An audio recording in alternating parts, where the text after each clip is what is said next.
कल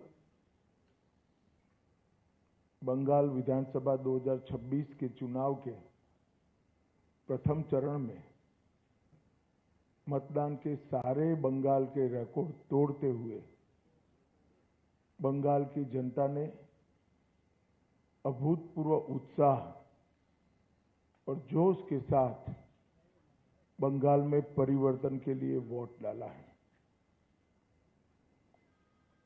मतदान का जो प्रतिशत सामने आया है वो पूरे देश के लोकतंत्र में भरोसा करने वाले लोगों का उत्साह बढ़ाने वाला है।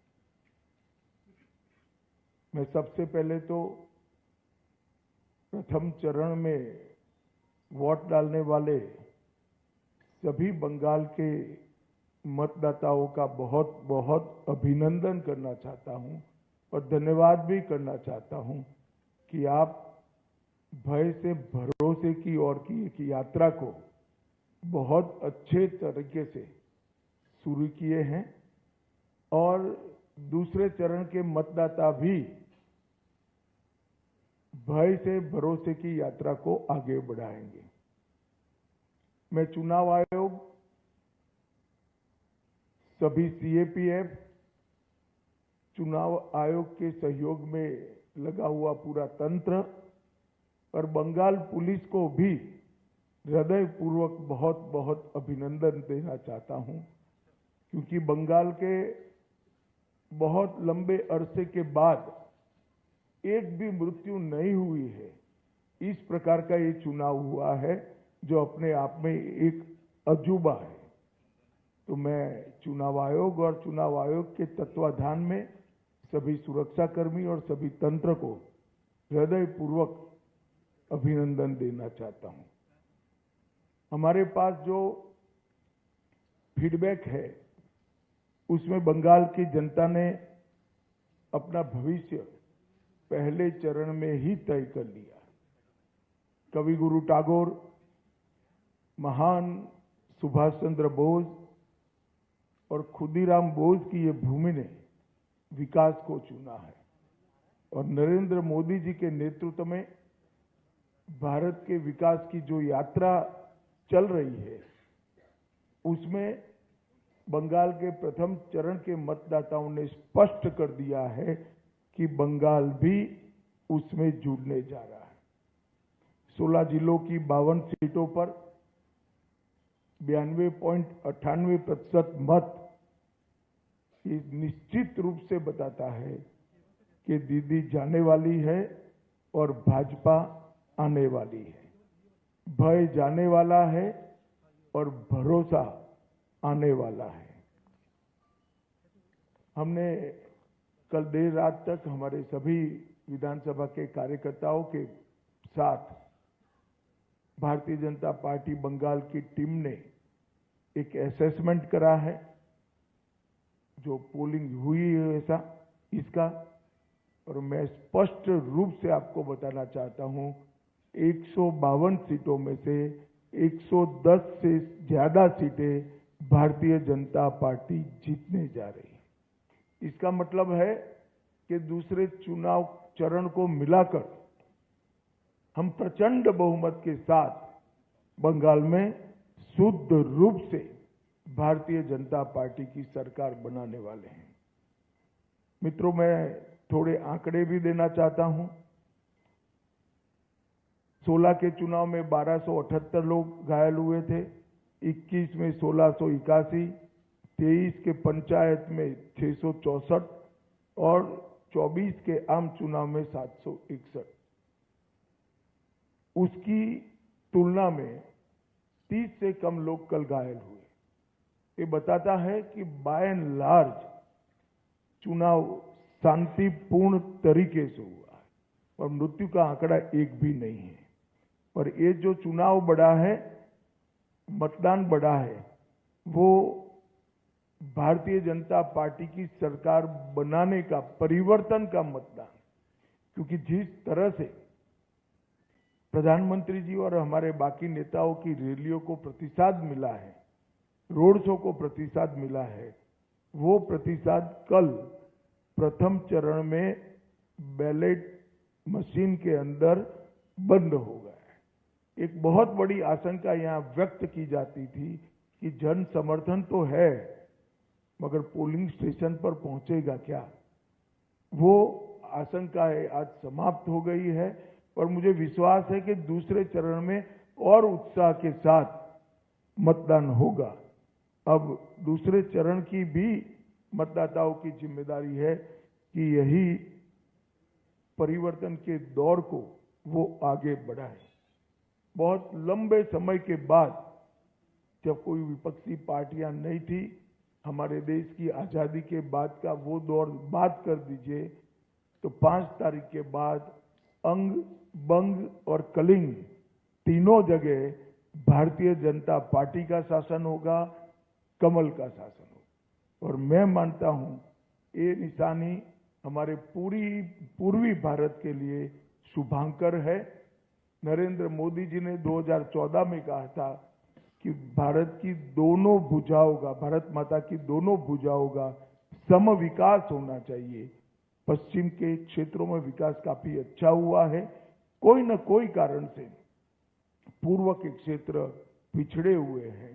पूरा नॉर्थ ईस्ट, बंगाल, बिहार, उड़ीसा, ये पूरा भारतीय जनता पार्टी का शासन आने के बाद ये जो शुरुआत मोदी जी ने करी है पूर्व के विकास की, पूर्वोदय की, इसकी भी गति तीव्रता के साथ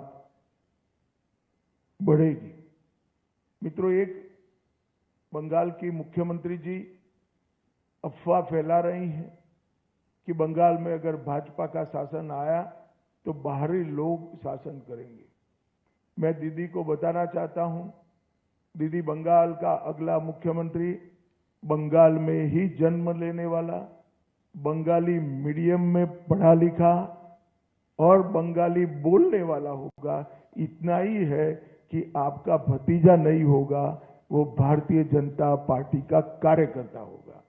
अगली सरकार बंगाल के ही भारतीय जनता पार्टी के कार्यकर्ता ने बनानी है। भाइयों बहनों, भारतीय जनता पार्टी की सरकार बंगाल में बनने के बहुत बड़े मायने, हमारी सबसे पहली प्रायोरिटी होगी कि बंगाल की महिलाओं को हम सुरक्षा प्रदान करें, उनको भय से मुक्त करें। जिस राज्य की महिला मुख्यमंत्री ये कहती हो कि 7 बजे के बाद महिलाओं को घर से निकलने की जरूरत क्या है, मैं मानता हूं उनको शासन करने का कोई अधिकार नहीं। मैं आज बंगाल की माताओं बहनों को आश्वस्त करना चाहता हूं कि 5 तारीख को भारतीय जनता पार्टी की सरकार बनने के बाद रात को 1 बजे भी छोटी सी बच्ची, किशोरी स्कूटी लेकर निकलेगी, कोई गुंडा उसके सामने आंख उठाकर नहीं देख पाएगा।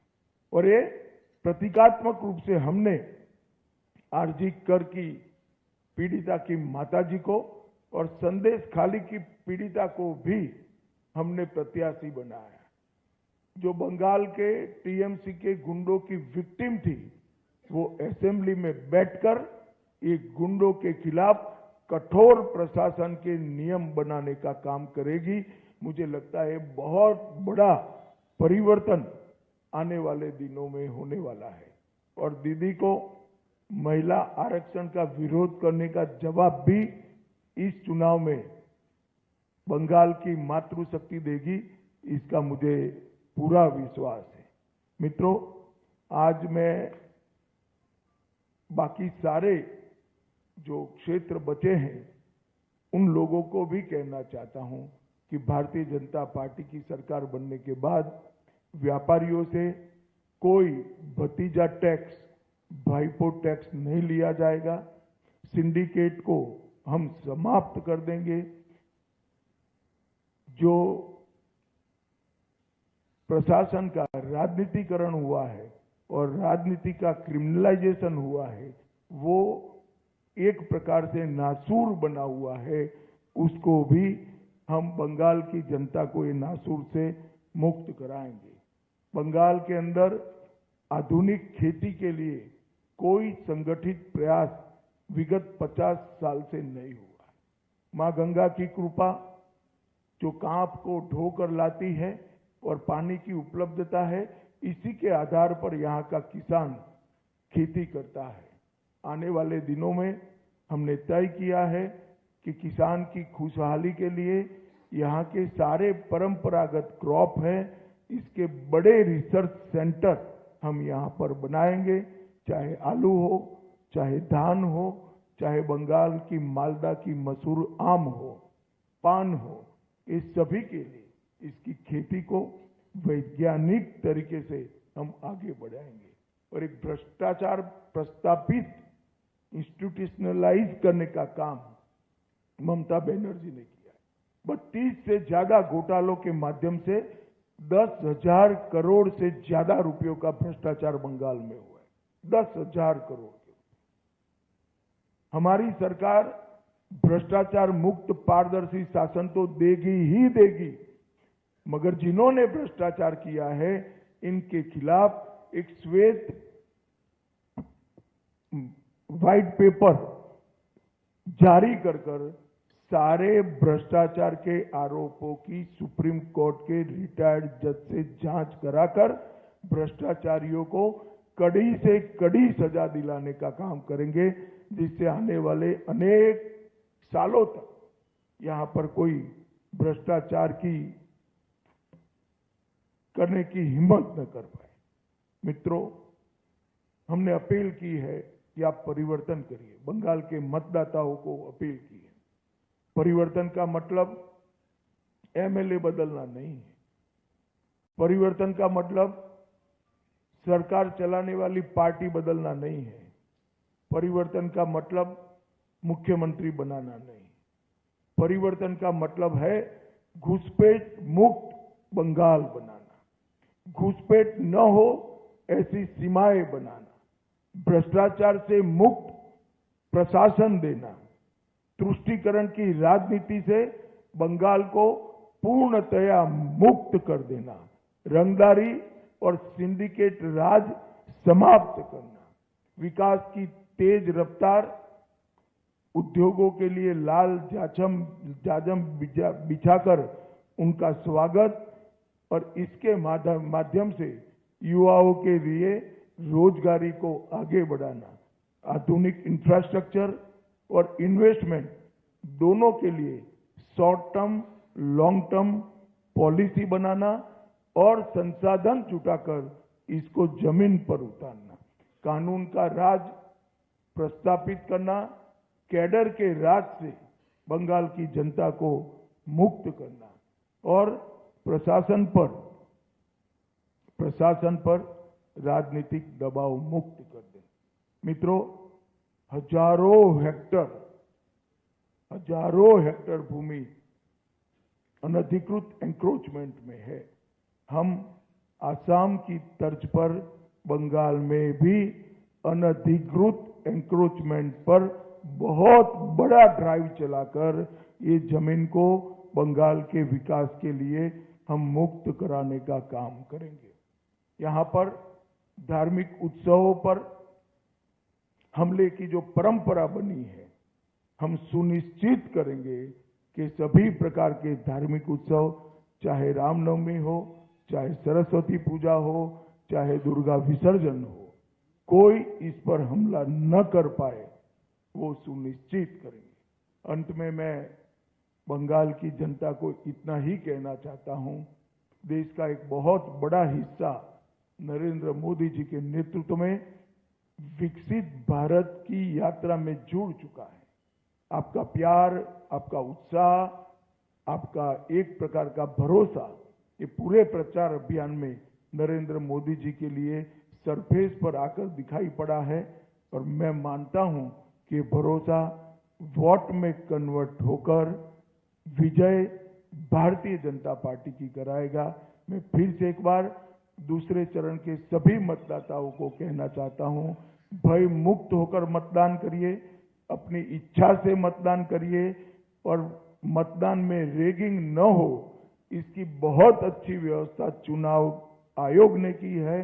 पुराने चुनाव भूल जाइए, आने वाले बंगाल के सुनहरे भविष्य के लिए हम मतदान करें, और भारतीय जनता पार्टी की सरकार बनाए। और फिर से एक बार अंत में पहले चरण के मतदाताओं का और इलेक्शन कमीशन की अगुवाई में जो सारा तंत्र है उसका बहुत बहुत अभिनंदन, धन्यवाद। धन्यवाद।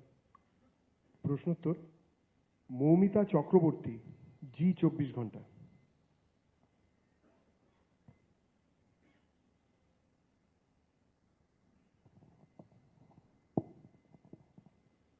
सर, सेकेंड फेज में ऐसा बहुत सारा केंद्र है जहाँ पे नॉर्थ 24 परगना या फिर साउथ 24 परगना, जहाँ से लड़कियों का पाचार का घटना बहुत ज्यादा सुनाई देता है, माइनर एजेस लड़कियों। तो इस बारे में मतलब क्या व्यवस्था लिया जाएगा अगर भाजपा की सरकार आई तो? देखिए, ये मुझे कोई आश्वासन देने की जरूरत नहीं है।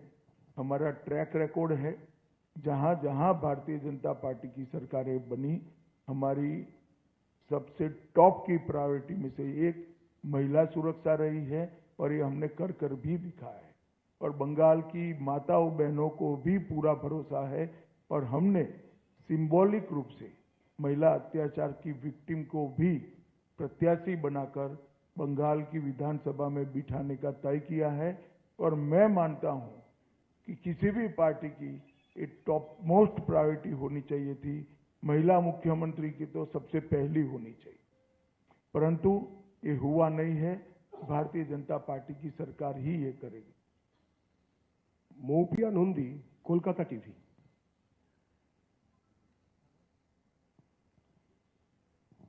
Good morning sir. सर, जो अगला जो नेक्स्ट दूसरा चरण पे जितने सारे सीटों में वोट है वो अभी तक आपके लिए थोड़ा सा टफ? नहीं, हमारे लिए तो पूरा बंगाल ही टफ था। 3 ही सीट थी हमारी। हमने ऐसे कई राज्य हैं जहां सीधी सरकारें बनाई, असम, त्रिपुरा, मणिपुर, ढेर सारे राज्य हैं ऐसे। और ये कोई नई बात नहीं है भारतीय जनता पार्टी। अभी तो हम 77 सीटों की पीठ पर बैठे हैं। यहां से सरकार बनाना बहुत सरल है और सरकारें भारतीय जनता पार्टी नहीं बनाती, सरकारें देश की जनता बनाती है, बंगाल की जनता बनाती है।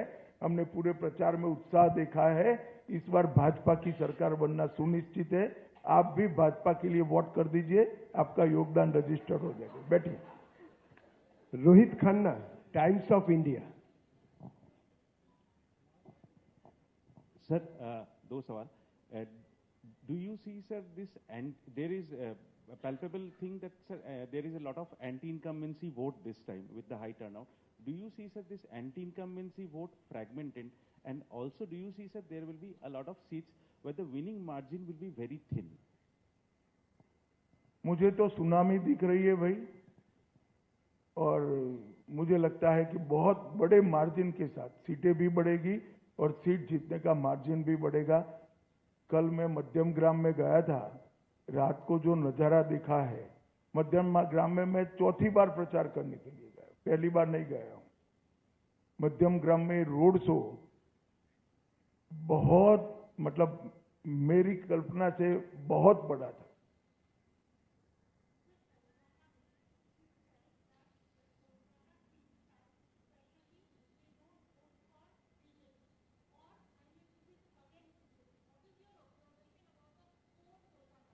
नहीं, देखिए, पहले कलकत्ता सिटी कांग्रेस के लिए वोट करता था, एक बार परिवर्तन हुआ और कम्युनिस्ट आए, फिर कम्युनिस्टों के लिए करता था, एक बार परिवर्तन हुआ, दीदी आई, अब दीदी के लिए करता है। इस बार परिवर्तन होगा, भाजपा आएगी और हर बार की तरह 30 साल तक भाजपा के साथ रहेगी।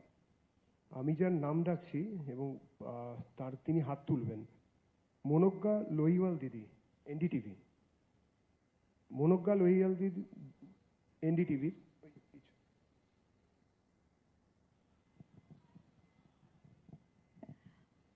अमित जी, मेरा सवाल ये है कि अभी तक प्रधानमंत्री नरेंद्र मोदी ने झालमुड़ी खाई है, नाव में आज सैर की है और उसके बाद गंगा नदी और बाकी सबकी बातें हुई हैं। जो भी होता है उसे मुख्यमंत्री ममता बनर्जी कहती हैं या तो पब्लिसिटी स्टंट है या फिर बंगाल में एक जगह बनाने की ममता जी का मानसिकता ऐसा है, मोदी जी बोलेंगे नहीं कभी, मगर गलती से बोल जाए टीएमसी को वोट दो तो कहे नो नो नो नहीं देना है, मोदी कहता है टीएमसी को वोट मत देना। अब ममता जी को कौन समझ सकता है? भला कोई गंगा में नाव से सैर करे और अपने आप को गंगा किनारे रहने के वाले लोगों के साथ जोड़कर गंगा के शुद्धिकरण का वादा याद कराए, इसमें क्या आपत्ति हो सकती है? और झालमुरी खाने में क्या आपत्ति? ममता दीदी भी मैंने सुना है खाती है, अब मोदी जी खा रहे हैं तो विरोध कर रही है। विप्रश्री आनंदबाजार पत्रिका। भाई ये आगे से हाथ खड़े करते हैं, उनको बुलाओ यार, तुम कमाल आदमी हो। Good morning. You were in the state for last couple of days before the election. On that basis. अरे यार कपल ऑफ डेज नहीं, 14वां दिन है आज। 14th day. भयानक तरीके से रिड्यूस करते हो यार। Trinamool has challenged you on that basis that 4th May on the date of result you. बैठ जाओ। ये अभिषेक जी की भाषा है, मैं ना इसका जवाब दे सकता हूं ना रिस्पॉन्ड कर सकता हूं। मैं इस तरह की ओछी बातों का जवाब नहीं देता भैया, वो बोलते रहते हैं, समाज में कई प्रकार के लोग होते। अंजना ओम काश्यप, आज तक। गृह मंत्री जी, मेरा सवाल आपसे ये है कि हाल में कई राज्यों में हमने देखा कि एक प्रो इनकम्बेंसी रही अब हाई वोटर टर्नआउट में। उस कॉन्टेक्स्ट में अगर पश्चिम बंगाल में इस वोटर टर्नआउट को देख रहे हैं जो कि अब तक का सबसे प्रचंड है, तो क्या आधार है कि आप इसको बीजेपी के पक्ष पर मान रहे हैं? जो आपको फीडबैक मिला हो, अगर वो थोड़ा विस्तृत करके आप बता सकें। देखिए, यहां एंटी इनकम्बेंसी चरम पर है, गत चुनाव में भी चरम पर थी, मगर गत चुनाव में वोटिंग जितना भयमुक्त होना चाहिए उतना नहीं हुआ था। ढेर सारे बूथ लूटे गए थे, ढेर सारी जगह पे गांवों से मतदाता को निकलने नहीं दिया गया था। वहां तक कि हमारे कुछ कार्यकर्ताओं ने प्रयास किया था कि तृणमूल के झंडे लेकर जुलूस निकाल कर वोट डालने जाए तो शायद देने देंगे, मगर ये भी सफल नहीं हुआ था। इस चुनाव में शुरुआत से मतदाता सूची का शुद्धिकरण हुआ है, ढेर सारे फर्जी मतदाता कट गए हैं, ढेर सारे घुसपैठियों के नाम कटे हैं। प्रशासन ने और पुलिस ने और सीएपीएफ ने सुरक्षा का चौक चौबंद व्यवस्था करा है और चुनाव आयोग ने भी अपनी पैनी नजर भयमुक्त वोटिंग के लिए बनाकर रखी है।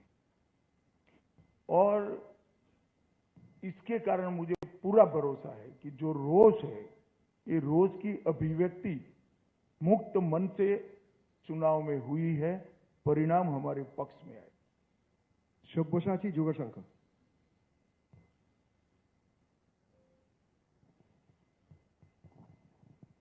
सर, पहले दफा जो मतदान हुआ है इसमें आप लोग दावा कर रहे हैं कि 110 के ऊपर जाएगा, लेकिन तृणमूल कांग्रेस का दावा है ये एसआईआर के अगेंस्ट में वोट जा रहा है। इसके विषय में आपको क्या टिप्पणी है? कुछ नहीं कहना है, सबको जो भरोसा है वो बताना चाहिए जनता को।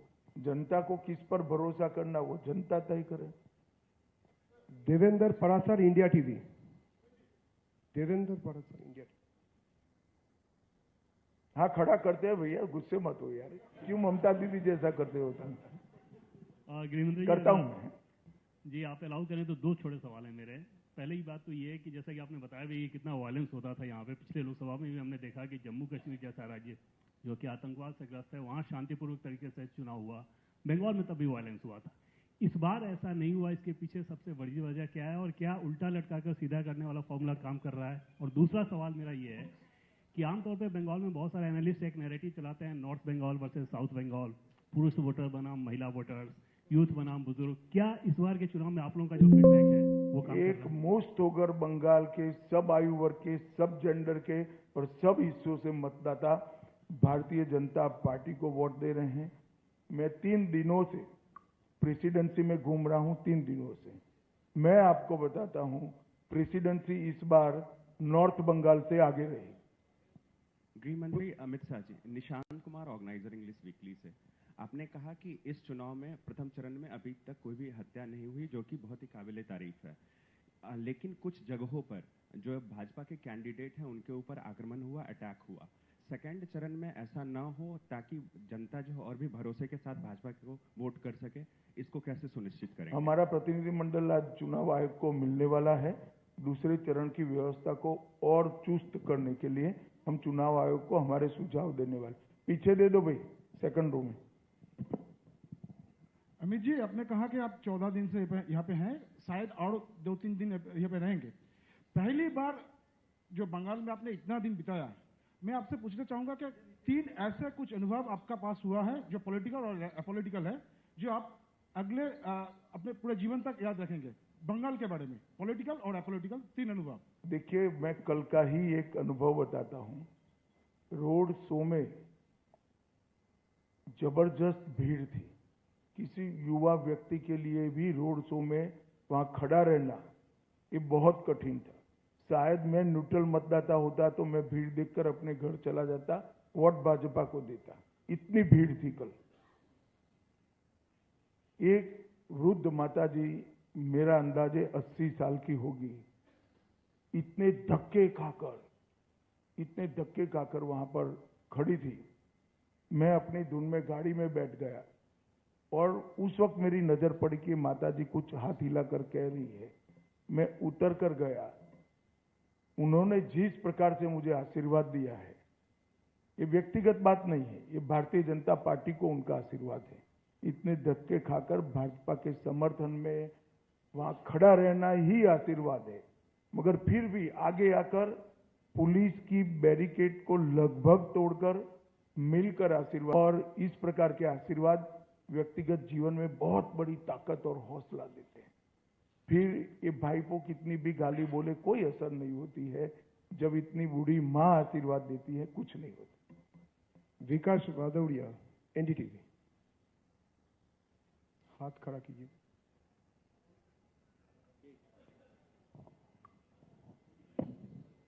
गृहमंत्री जी, मेरा सवाल ये है, आपने कहा कि भाईपो टैक्स यहाँ पर चल रहा है, उस पर कड़ी कार्रवाई करेंगे, लेकिन हमने पिछले कई चुनावों में देखा, अशोक गहलोत की लाल डायरी का मसला आया, कोई कार्रवाई नहीं हुई। भूपेश बघेल के खिलाफ भी घोटालों की बात हुई, कोई कार्रवाई नहीं हुई। अरविंद केजरीवाल तो बरी तक हो गए। तो जो बयानबाजी होती है वो चुनावी जुमला भर रह जाती, बाद में कड़ी कार्रवाई नहीं होती। ऐसा है, आपकी कार्रवाई से आपका रेफरेंस है, कोई कानून को सुने बगैर उठाकर बंद कर। जांच होता है, जांच में सहयोग नहीं करते हैं, देरी होती है। सैन सभी जिन्होंने भ्रष्टाचार किया है इसमें आएंगे ही आएंगे, आप भरोसा करिए। और जब आता है तब तो आप विंडिक्टिव अप्रोच का प्रेस करते हो, स्टेटमेंट देते हो। कोई विंडिक्टिव अप्रोच नहीं है, इसकी बाकायदा जांच होती है। एजेंसी अपना काम स्वतंत्र रूप से करती हैं और एजेंसियों को कोर्ट में उलझाकर समय भी बहुत जाया किया जाता है, इसलिए देरी हो रही है। मगर सबसे बड़ी बात बंद होना है, और बंद होने के बाद आगे न हो इसके लिए एग्जाम्पल सेट करना। शेष प्रश्न अमित कुमार, टाइम्स नाउ। अमित भाई, अब तो पहला चरण का मतदान हो गया, लेकिन चुनाव के दौरान लगातार ममता ये कह रही थी कि जो अधिकारी बीजेपी के लिए काम कर रहा है, मैं एक अधिकारी को पहचान रही हूं, नजर रखी हूं, उन पर कार्रवाई करेंगे। साथ ही साथ ये भी कही थी कि चुनाव बंगाल कब्जा करने के बाद दिल्ली कब्जा करेंगे और दिल्ली से भाजपा को भगाएंगे। बहुत अच्छी बात है। चलिए, कोई कुछ नहीं मानता है अमित तेरे अलावे। यहां कुछ नहीं बचा है, दिल्ली कहां आएंगी। अब मैं क्या जवाब दूं, भले आदमी बोलो। चलो, आपने ये कहा है कि पहले चरण में आपके 110 आएंगे, पिछले बार आपके 57 आए थे। तो अमित भाई, इन 5 सालों में क्या बदला है कि डबल नंबर की आप बात कर रहे हैं? ढेर सारा काम हुआ है। पहले तो मैंने जो कहा कि भय मुक्त मतदान हुआ है, जरा भी इंटरप्शन नहीं हुआ है। और दूसरा, एंटी इनकम्बेंसी भी चरम पर पहुंची है। और ये 5 साल में विशेषकर महिलाओं की सुरक्षा पर जो गंभीर सवाल लगे हैं, इसने सारी माताओं बहनों को एक प्रकार से लामबंद कर दिया है। और हम भी सीखे हैं काफी कुछ। तो मुझे भरोसा है कि बहुत अच्छा परिणाम आने वाला है। Neeraj from Zee news. ईशान दत्त।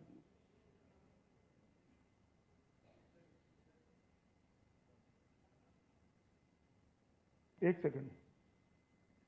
अमित जी, मेरा सवाल ये है कि बंगाल के जनता को आप पहले चरण का जो मतदान हुआ उसके बारे में कोई आश्वासन देना चाहेंगे, क्योंकि कल से सौमित्र खान जी समेत भाजपा के कुछ नेता ऐसा आशंका प्रकट किए हैं कि कुछ ईवीएम बदलने की कोशिश किया गया है, ऐसा कुछ हो सकता है क्या? हमने वो आशंका को चुनाव आयोग के सामने रखा है। मुझे विश्वास है चुनाव आयोग पूरी जांच पड़ताल करेगी। नीरज जी, जी न्यूज।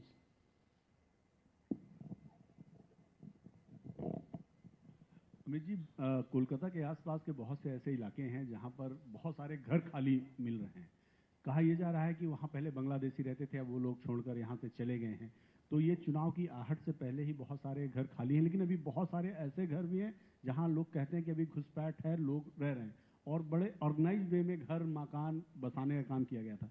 तो क्या आपको लगता है कि सरकार आने के बाद इनको सबको चिन्हित किया जाएगा और बारी बारी से सब खाली कराया जाएगा? नहीं, निश्चित रूप से हमारी पहले नंबर की प्रायोरिटी है बाढ़ पर सीमा का जो छिद्र है वो भरकर सीमा लगाना, एक एक घुसपैठियों को चिन्हित करना, घुसपैठियों को गलत पहचान पत्र बनाने वाले अफसरों को चिन्हित करना और बंगाल को घुसपैठियों से मुक्त बनाना, ये हमारा सबसे पहला प्रायोरिटी है।